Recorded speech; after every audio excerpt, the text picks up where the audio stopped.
Ya, akhirnya kita kelar juga nonton film terbaru dari Joko Anwar, yaitu Ghost in the Shell. Setelah menyaksikan film ini, bisa gue simpulkan kalau Ghost in the Shell adalah film Avengers-nya versi Joko Anwar, karena cast-nya rata-rata yang udah pernah main sama dia gitu.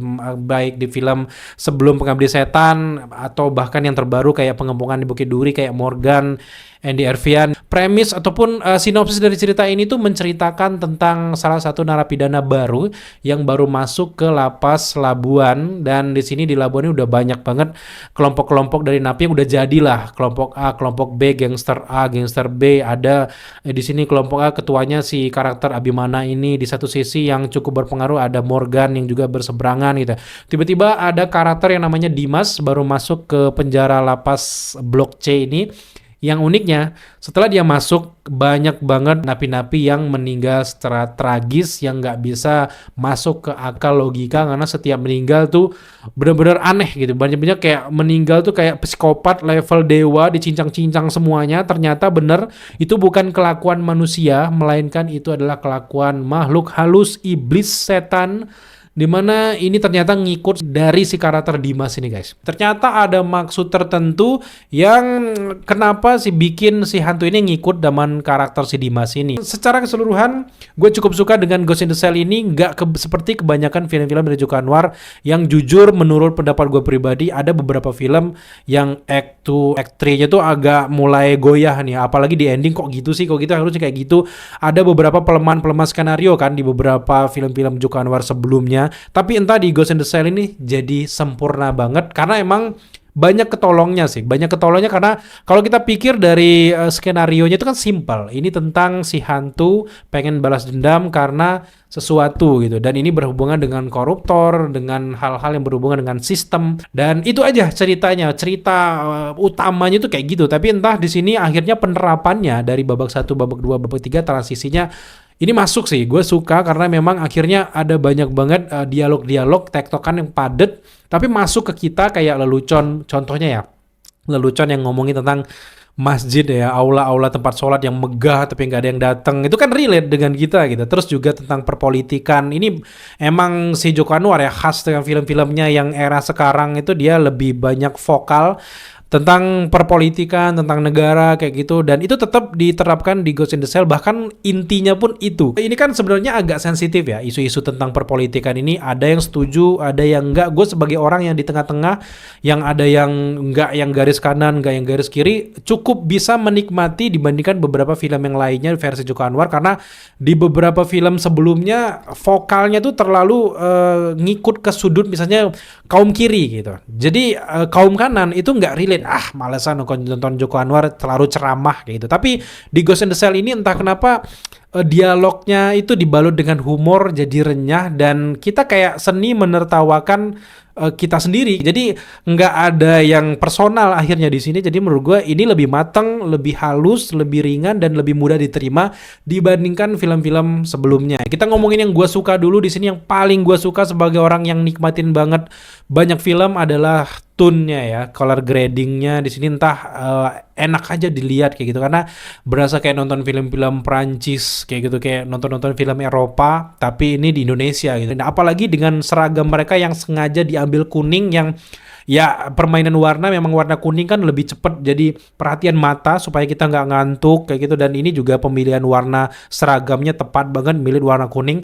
Jadi menurut gue gradingnya enak banget sih dari awal sampai akhir. Gue nonton, gue lebih seneng ngeliatin teknisnya sih dibanding waduh lightingnya enak banget, kayak kemudian juga gimana zoom in zoom outnya, kayak long shootnya gimana, itu lebih banyak merhatiin itu dibandingkan ceritanya sebenarnya. Tapi ceritanya pun cukup menarik. Yang lebih menarik lagi, yang tebel lagi dialognya sih.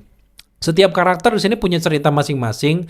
Dari awal tuh kita diperkenalkan ke karakternya dulu, nggak yang langsung setannya langsung kayak dari awal wow kayak gitu langsung jump scare, enggak. Kita ngelihat ini kan genrenya horror komedi ya, tapi horror komedi di bawah-bawahnya lagi sebenarnya ada sub-subnya lagi ya. Ada sub thriller, ada sub action dan sebagainya sub ke bawah, tapi balutan utamanya horror komedi. Jujur penerapan setannya tuh yang kayak gini pun tetap kena, kayak horor psikologi kita tuh kena. Di era sekarang dengan gempuran horor yang yang ya cenderung sekarang menurun dan sampah, menurut gue ini jadi role model yang menarik karena lagi-lagi jadi trendsetter ini nantinya. Plus kalau teman-teman nontonnya sampai selesai, kita sama sekali nggak ngelihat hantunya ya. Hantunya kita nggak tahu siapa, entah itu cewek, cowok, atau seperti si Mbak Novi kayak karakternya itu, kita nggak tahu ya. Tapi di sini menariknya kita jadi setelah keluar dari bioskop kayak menerangkan gimana ya hantunya, apakah bakal ada sequel gitu. Mungkin si hantunya ini lagi dipersiapkan untuk sequelnya kali. Apalagi kayak ada banyak sih yang jejak-jejak kalau gue lihat, kalau kita lebih detail lagi kayak angka-angka 19 itu artinya apa. Kayak kemudian juga ada beberapa kayak himne-himne kayaknya ya di awal-awal itu artinya apa. Sebenarnya kalau mau ulik lebih dalam lagi, di breakdown, sebenarnya ada banyak sih yang bisa kita bahas. Tapi secara teknis karena ini review film, gue suka di sini yang pertama adalah yang tadi kita bilang adalah gradingnya, gue suka scoringnya, apalagi gue suka karena jujur ini salah satu film Joko Anwar yang banyak menggunakan lagu-lagu legend ya, lagu luar. Karena emang mungkin ya pasarnya dia udah persiapkan, ini udah kebayang-bayang kali pengen jual ke Eropa, ke Amerika, makanya lagunya harus yang relate juga untuk semua negara.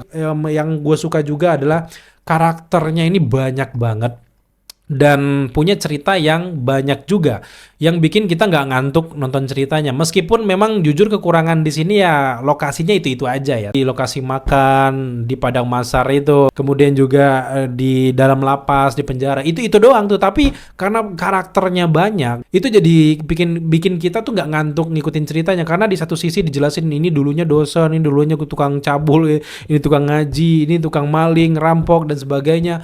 Itu bikin kita punya latar yang menarik gitu. Tapi dengannya banyaknya karakter ada plus dan minusnya juga sih menurut gue. Plusnya yaitu kita jadi kaya, kita jadi aware ke setiap karakternya, kita jadi bener-bener kayak ini kemana, jadi banyak aja gitu, nggak yang cuman 1-2 karakter udah kita ngikutin, itu agak ngantuk kan. Tapi kekurangannya adalah di sini ada beberapa karakter yang nggak digali cukup dalam, gara-gara memang kebanyakan karakter ini yang fokus utamakan nih karakter Abimana, Morgan dan yang lainnya. Salah satu karakter yang gue harusnya punya backstory yang menarik banget tuh kayak salah satunya misalnya Tora Sudiro gitu, Aming sebagai toke seharusnya agak lebih panjang nih durasinya, tapi emang ya mungkin karena dia beraura paling negatif di penjara itu masuk akal sih. Tapi jujur ini salah satu acting terbaik yang si Aming pernah lakukan menurut gue di Toke ini ya. Emang Aming tuh sebenarnya dengan dahsyatnya actingnya dia, gimana seramnya dia tuh jadi screen time-nya jadi dikit. Jadi gue pengen sebenarnya dia lebih banyak lagi gitu. Kemudian juga untuk Dimas